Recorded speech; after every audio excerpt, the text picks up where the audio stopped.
Brought to you by KR Mangalam University.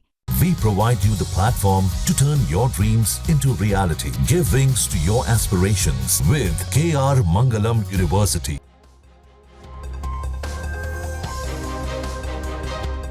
गैर BJP शासित राज्यों के सीएम से मोदी सरकार की पसंद वाले राज्यपाल लड़ रहे थे।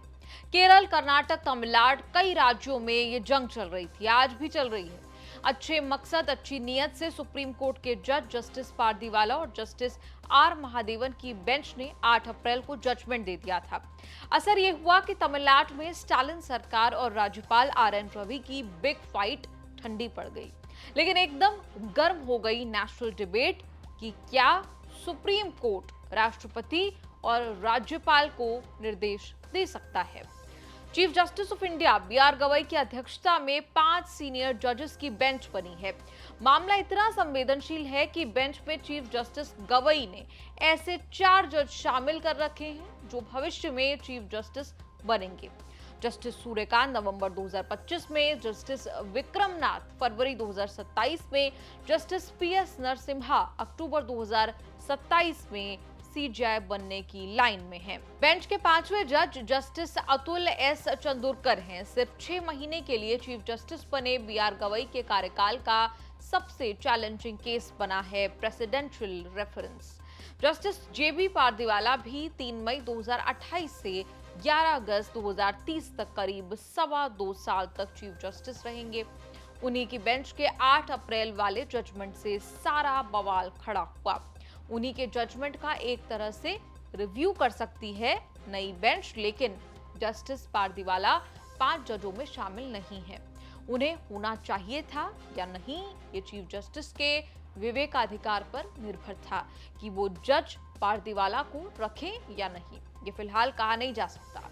बेंच के दूसरे जज जस्टिस आर महादेवन भी नई बेंच में नहीं है। संविधान में व्यवस्था बनी है कि अगर राष्ट्रपति को कोई सलाह लेनी हो तो संविधान अनुच्छेद 143(1) के तहत सुप्रीम कोर्ट से मांग सकते हैं। इसे ही प्रेसिडेंशियल रेफरेंस कहते हैं।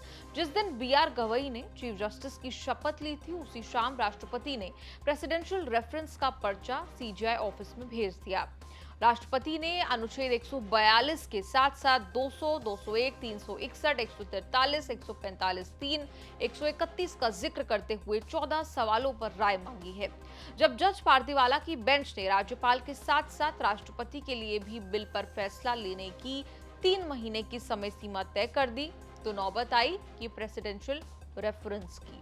पहली सुनवाई में चीफ जस्टिस की बेंच ने इतना ही किया कि प्रेसिडेंशियल रेफरेंस में पूछे गए 14 सवालों पर केंद्र सरकार और राज्य सरकारों को नोटिस किया है। मिड अगस्त में अगली सुनवाई तक केंद्र सरकार और राज्य सरकारों के जवाब बेंच के सामने होंगे, तब सुनवाई आगे बढ़ेगी।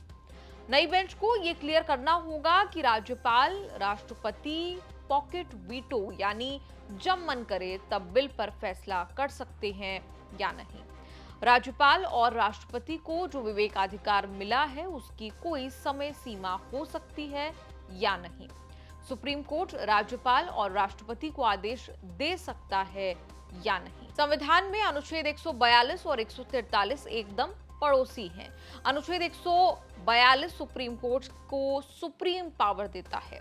अनुच्छेद 143 राष्ट्रपति को प्रेसिडेंशियल रेफरेंस की पावर देता है। पूरे विवाद में यही दोनों अनुच्छेद टकरा गए। राज्यपाल विवाद में जस्टिस JB पारदीवाला ने अनुच्छेद 142 का इस्तेमाल किया। ऐसा पावर है जिसका इस्तेमाल पूर्ण न्याय के लिए होता है। इसमें कमी पेशी या बदलाव संसद से पास कानून से ही हो सकता है।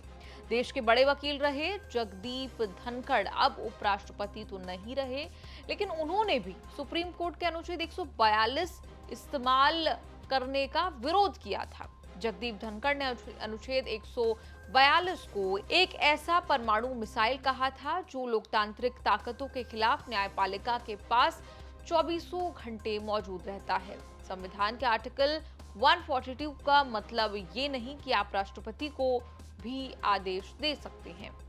संविधान में व्यवस्था बनी है कि राष्ट्रपति केंद्रीय कैबिनेट की सलाह पर काम करेंगे।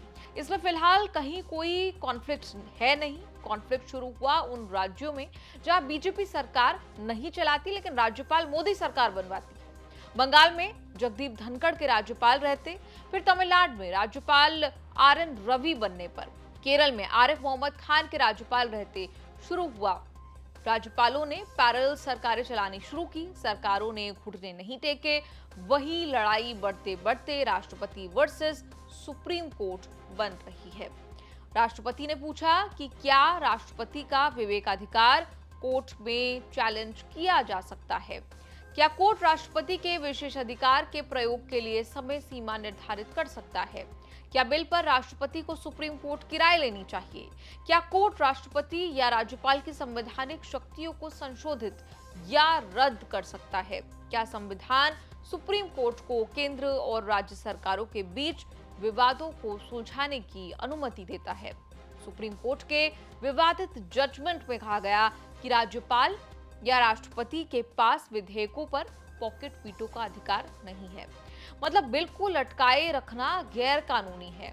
कोई विधेयक 3 महीने से ज्यादा नहीं रोका जा सकता।